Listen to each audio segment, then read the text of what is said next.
अगर आपको ये जानकारी पसंद आ रही है और आप ऐसे ही रोचक और रहस्यमय विषयों पर वीडियो देखना चाहते हैं, तो हमारे चैनल को सब्सक्राइब करना न भूलें।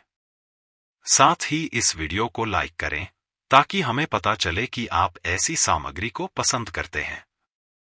नीचे दिए गए बेल आइकन को दबाना न भूलें ताकि आपको हमारे हर नए वीडियो की जानकारी तुरंत मिले।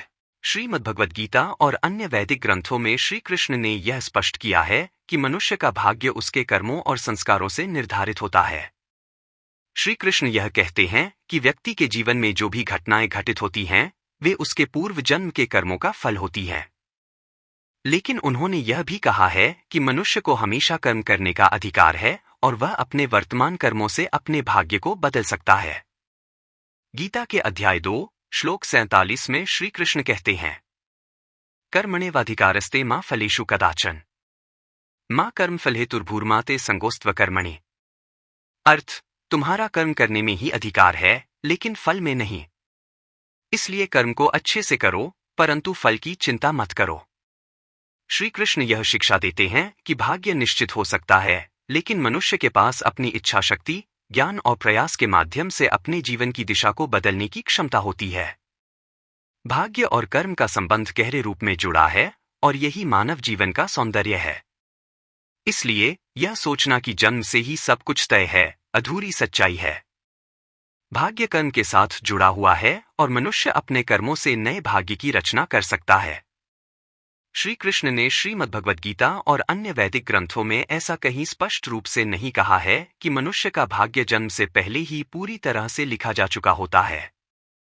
हालांकि वे इस बात पर जोर देते हैं कि मनुष्य के जीवन में जो भी घटनाएं होती हैं, वे उसके पूर्व जन्म के कर्मों और संस्कारों का परिणाम होती है।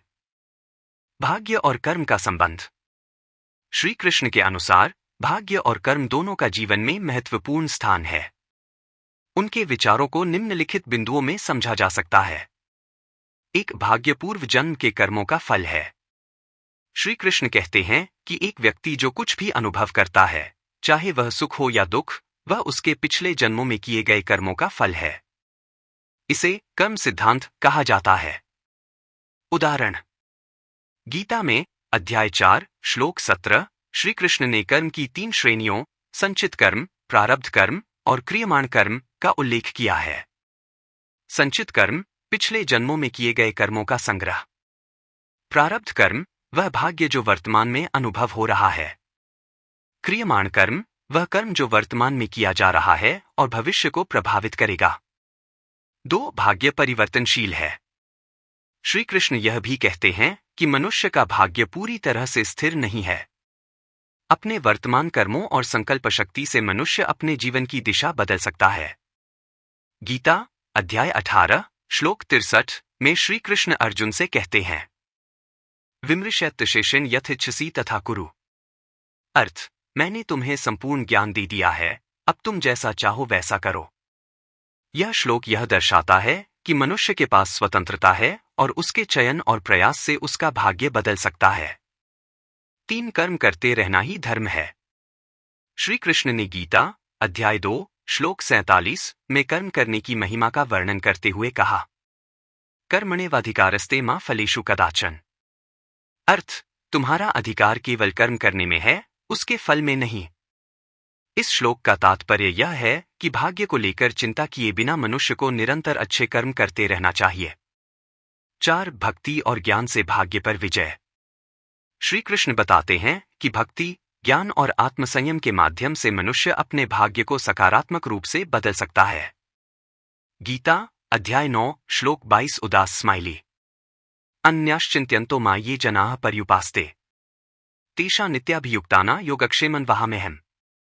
अर्थ, जो लोग मुझे अनन्य भाव से भजते हैं, उनके योगक्षेम, आवश्यकता और सुरक्षा का मैं स्वयं वहन करता हूं। सारांश, भाग्य पूर्व जन्म के कर्मों का परिणाम है।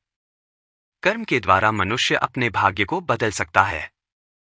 जीवन में संकल्प, प्रयास और भक्ति के माध्यम से वर्तमान और भविष्य सुधारा जा सकता है। श्री कृष्ण के उपदेश यह सिखाते हैं कि मनुष्य के पास अपनी इच्छा शक्ति और कर्म से अपनी जीवन दिशा को नियंत्रित करने की क्षमता है।